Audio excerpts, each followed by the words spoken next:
بقول لكم ايه، اعملوا لكم كوبايه شاي واسندوا ظهركم، عشان في الحلقه دي هنجيبها من ورا خالص. هنتكلم على كل الاعمار من اول يوم لحد 90 سنه، ولما يجي سنك ركز اكتر لانك هتستغرب جدا من اللي هيتقال. يلا اشوفكم هناك. سميته مخزن الدنيا وركنت فيه كل الكراكيب اللي بخاف افتحها لوحدي. انا الفحيص، والنهارده سحبت لكم اتقل صندوق في المخزن. صندوق ما بيطلعش منه اي صوت، بس مكتوب عليه من بره ممنوع الازعاج عشان الطفل في غيبوبه. خدوا بالكم وركزوا في الفاتوره عشان الثمن اللي هندفعه النهارده هو جيل كامل.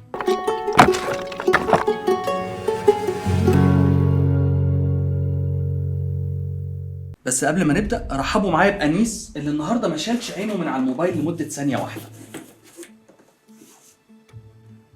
النهاردة هنشوف هي الشاشة دي بجد وسيلة تعليم ولا جريمة بنرتكبها في حق جيل كامل واحنا مش واخدين بالنا.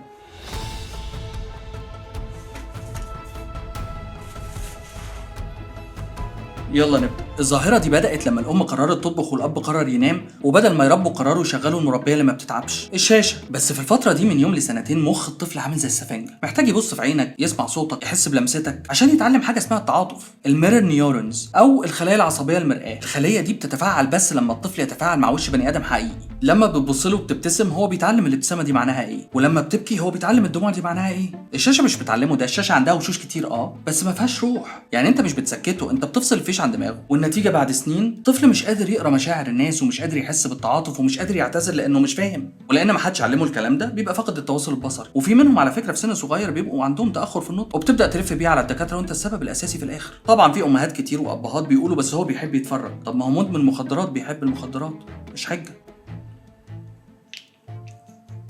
زمان اللعبة كانت بتحتاج مجهود من الطفل، لعبة الليجو أو المكعبات كانت بتحتاج تفكير، الكرة محتاجة حركة، الكتاب محتاج خيال، لكن الشاشة مش محتاجة أي حاجة، هي بتديله كل حاجة جاهزة، ألوان وحركة وصوت وإثارة من غير هو ما يعمل أي جهد. وده بالظبط المشكلة. مخ الطفل عامل زي العضلة، لو ما اتمرنتش بيحصل لها ضمور، والشاشة مش بتمرن المخ، الشاشة بتعمل المخ عنه. يعني أنت مش بتسكته، أنت بتعطله. عشان نفهم ليه الطفل مش قادر يسيب الشاشة لازم نفهم إيه اللي بيحصل جوه دماغه. الدوبامين اللي هو هرمون المتعة والمكافأة بيتفرز لما بتاكل حاجة حلوة أو لما بتكسب في لعبة أو لما بتسمع أغنية بتحبها. الشاشة اكتشفت السر ده واستخدمته. كل فيديو جديد جرعة دوبامين، كل لون فاقع جرعة دوبامين، كل صوت مفاجئ جرعة دوبامين. يعني الشاشة بتضخ في مخ ابنك أو ابنك دوبامين بسرعة وبكميات ما بيشوفهاش في الحياة الطبيعية، والنتيجة مخه اتعود على السرعة الزيادة في كل حاجة. حضرتك لما تيجي تطلب منه حاجة أو تعزميه على حاجة محتاجة صبر مش هتلاقيه، مش لأنه عيل وحش، هو ما عندوش عضلة الصبر. أنت عودت مخه على عالم بيتحرك بسرعة الريلز، وبعدين طلبت منه يعيش في عالم بيتحرك بسرعة الحياة العادية، فمش بيقدر يركز في أي حاجة أكتر من 3 دقايق.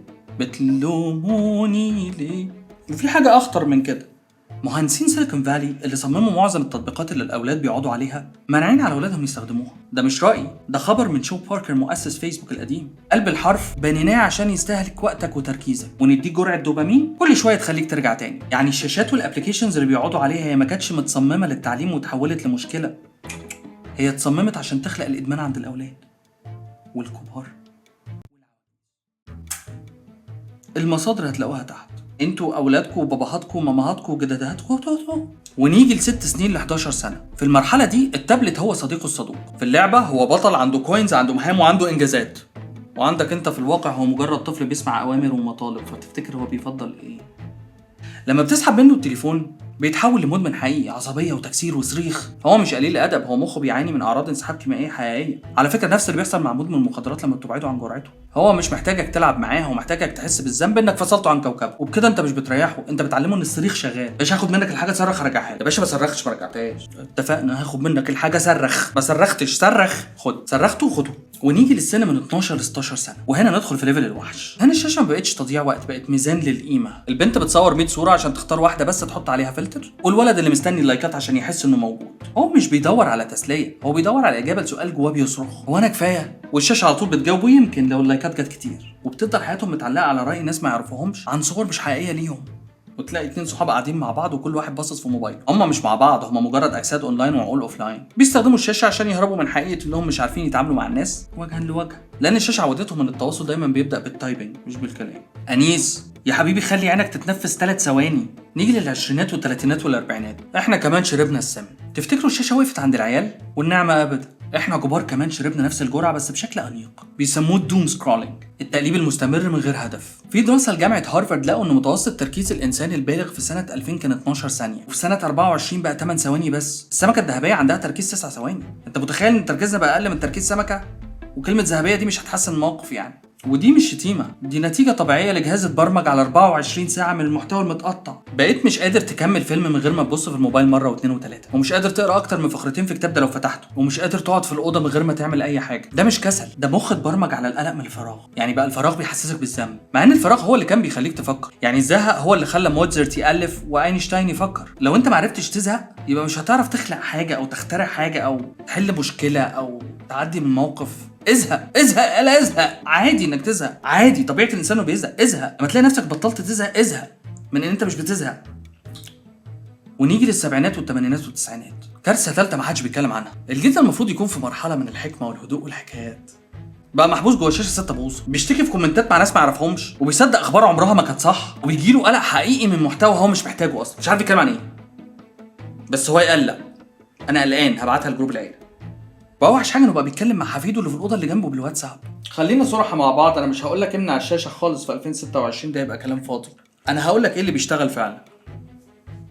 اولا، بدل ما تمنعش. يعني الطفل مش محتاج غياب الشاشه، هو محتاج بديل احسن منها. العب معاه بايدك، اتمشى معاه، اقرا معاه، مش عشان ده واجب تربوي، عشان ده الوقت اللي هو هيفتكره.